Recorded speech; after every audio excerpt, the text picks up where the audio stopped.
সামনে 10ই চৈত্র আসছে বাসন্তী পূজা। আপনি কি জানেন এই বিশেষ দিনে মায়ের আরাধনার সঠিক নিয়ম কি? আমরা অনেকেই মায়ের পূজা করতে চাই, কিন্তু সঠিক সময়ের অভাবে বা নিয়ম না জানার কারণে পিছিয়ে আসি। ভাবি বোধহয় কোনো ভুল হয়ে যাবে, কিন্তু আজ আমি আপনাদের বলছি, পুজোতে ভক্তি থাকলে কোনো ভুল হয় না। আজকের এই ভিডিওতে আমি আপনাদের দেব বাসন্তী পূজার সম্পূর্ণ গাইড, পুজোর সঠিক তারিখ, সময়, সহজ নিয়ম এবং এই পূজার অসাধারণ কিছু উপকারিতা সব কিছু জানবেন একদম সহজ ভাষায়। তাই এই ভিডিওটি 1 সেকেন্ডও স্কিপ না করে শেষ পর্যন্ত দেখুন, কারণ এই তথ্যগুলি আপনার বাসন্তী পূজাকে আরও সুন্দর, সার্থক করে তুলবে। জয় মা দুর্গা। শরৎকালের শারদীয়া দুর্গাপূজার কথা তো আমরা সবাই জানি, তাই না? ঢাকের শব্দ, নতুন জামা আর মণ্ডপে ঘোড়া। কিন্তু আপনি কি জানেন আদি দুর্গাপুজো কিন্তু শরৎকালে নয়, বরং শুরু হয়েছিল এই বসন্তকালেই। হ্যাঁ, একদম ঠিক শুনছেন। বসন্তের এই স্নিগ্ধ পরিবেশে গাছে গাছে যখন নতুন পাতা গজায়, চারিদিকে যখন কোকিলের ডাক, প্রকৃতি যখন এক নতুন রূপ ধারণ করে, ঠিক তখনই মর্তে আসেন আমাদের সবার প্রিয় মা দুর্গা। আর এই পূজাই হলো বাসন্তী পূজা। কিন্তু কেন এই পূজা এত বিশেষত্ব? কেন যুগ যুগ ধরে অত্যন্ত ভক্তি ভরে এই পূজা হয়ে আসছে? আর আপনার বাড়িতে বসে খুব সাধারণ উপাচারে একদম সহজভাবে আপনি কিভাবে মায়ের কৃপা লাভ করতে পারেন, এই সব কিছু নিয়েই আজ আমরা গল্প করব। মায়ের আশীর্বাদ তো সবার জন্যই, তাই না? চলুন খুব ধীরে ধীরে মন দিয়ে জেনে নিই এই চমৎকার পূজার পিছনের রহস্য আর নিয়ম কানুন। সবার আগে আসুন জেনে নিই এই পূজার সবচেয়ে গুরুত্বপূর্ণ তথ্যটি, তারিখ এবং সময়। বাংলা ক্যালেন্ডার অনুযায়ী সামনের চৈত্র মাসেই শুরু হচ্ছে এই মহাপূজা। এই 10ই চৈত্র দিনটি অত্যন্ত পবিত্র এবং বিশেষ একটি দিন। পূজার সময় ক্ষেত্রে একটি কথা আমি আপনাদের সব সময় বলি, মায়ের কাছে ভক্তিটাই আসল, ঘড়ির কাঁটা নয়। মা তো আর ঘড়ি ধরে সন্তানের ডাক শোনেন না, তবুও শাস্ত্রীয় মতে পূজার একটি সুন্দর সময় থাকে। সকালে সূর্যোদয়ের পর থেকে দুপুরের আগে পর্যন্ত সময়টি পুজোর জন্য সবচেয়ে উত্তম। আর যদি সকালে আপনার কাজের চাপ বা অন্য কোনো কারণে সময় না হয়ে ওঠে, একদম চিন্তা করবেন না। সন্ধ্যাবেলায় গোধূলি লগ্নেও আপনি শান্ত মনে মায়ের আরতি করতে পারেন। হিন্দু ধর্মে বাসন্তী পূজার তাৎপর্য কিন্তু অপরিসীম। এটা শুধু একটি উৎসব নয়, এটা হলো জাগরণের সময়।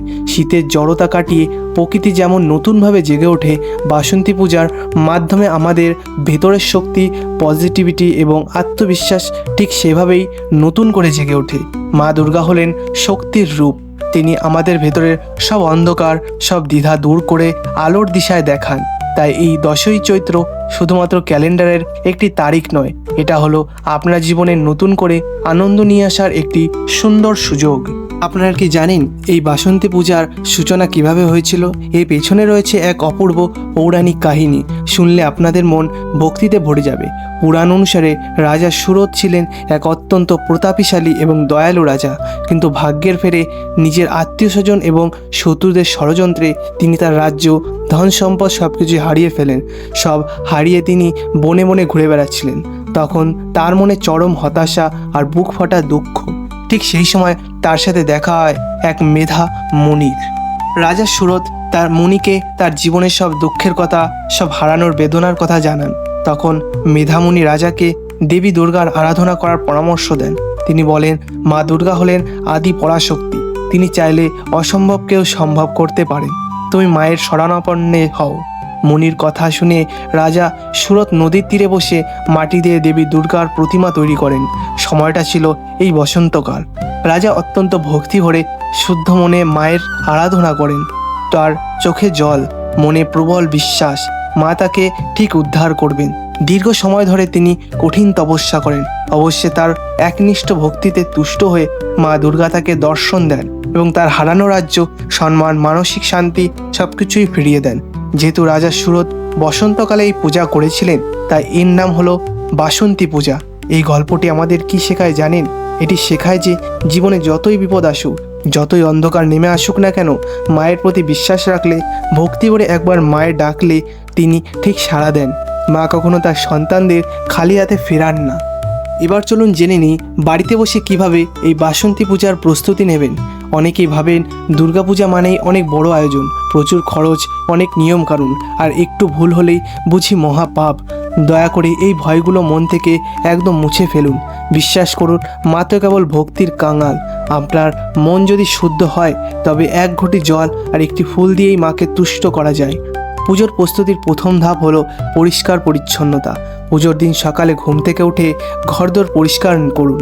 নিজে স্নান করে শুদ্ধ হয়ে পরিষ্কার একটি কাপড় পরুন। পারলে একটি লাল বা হলুদ রঙের পোশাক পরতে পারেন। এটা খুব শুভ বলে মানা হয় এবং মনকে খুব প্রফুল্ল রাখে। পুজোর জন্য শুধু সাধারণ কিছু সামগ্রী লাগবে। আপনার বাড়িতে ঠাকুরঘরে যেখানে মায়ের ছবি বা মূর্তি আছে সেই জায়গাটি সুন্দর করে সাজান। যা যা লাগবে তা হলো একটু গঙ্গার জল বা শুদ্ধ পানীয় জল, কিছু তাজা ফুল, কয়েকটা বেলপাতা, চন্দন, ধূপকাঠি ও প্রদীপ, আর নৈবেদ্যের জন্য কিছু মরশুমি ফল বা একটু মিষ্টি। তবে হ্যাঁ, সবচেয়ে জরুরি যে জিনিসটা আপনার লাগবে সেটা হলো আপনার মন।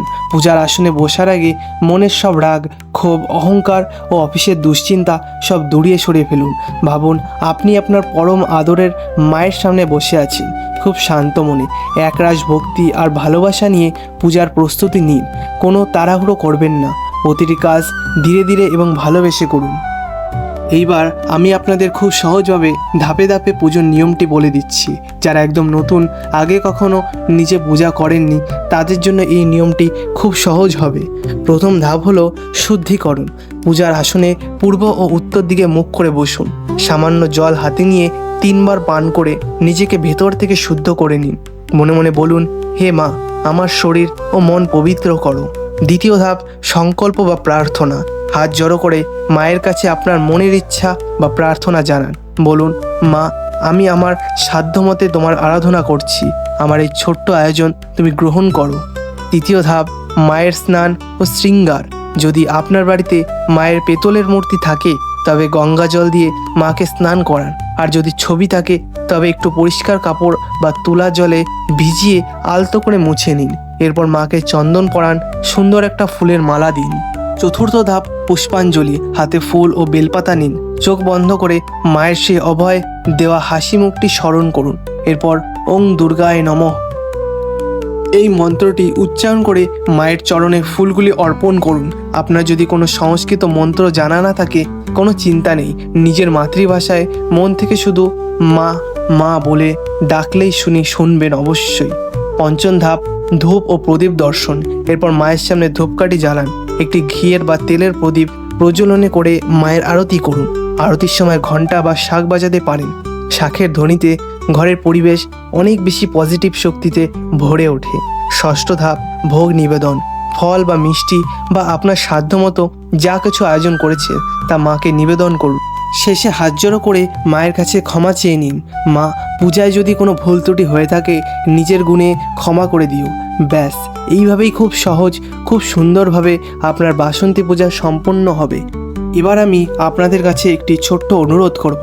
এই পূজার দিনটি পরিবারের সবার সাথে মিলেমিশে পালন করার চেষ্টা করবেন। বাড়ির ছোটদেরও পূজার কাজ যুক্ত করুন। তাদের বলুন ফুলগুলি গুছিয়ে দিতে, প্রদীপ সাজাতে। এতে করে পরিবারের মধ্যে একটি সুন্দর বন্ধন তৈরি হবে। আর আমাদের আগামী প্রজন্মও আমাদের এই সুন্দর সংস্কৃতির সাথে শিকড়ের সাথে পরিচিত হতে পারবে। সবশেষে মায়ের কাছে শুধু নিজের জন্য নয়, সবার জন্য প্রার্থনা করবেন। বলবেন, মা, আমাদের সবাইকে সুস্থ রেখো, ভালো রেখো। আমাদের যেন সবার মঙ্গল করার মতন একটি সুন্দর মন থাকে। ঈশ্বরকে ধন্যবাদ জানান আপনার এই সুন্দর জীবনের জন্য। মনে রাখবেন, কৃতজ্ঞতা প্রকাশের চেয়ে বড় কোনো পূজা পৃথিবীতে আর নেই।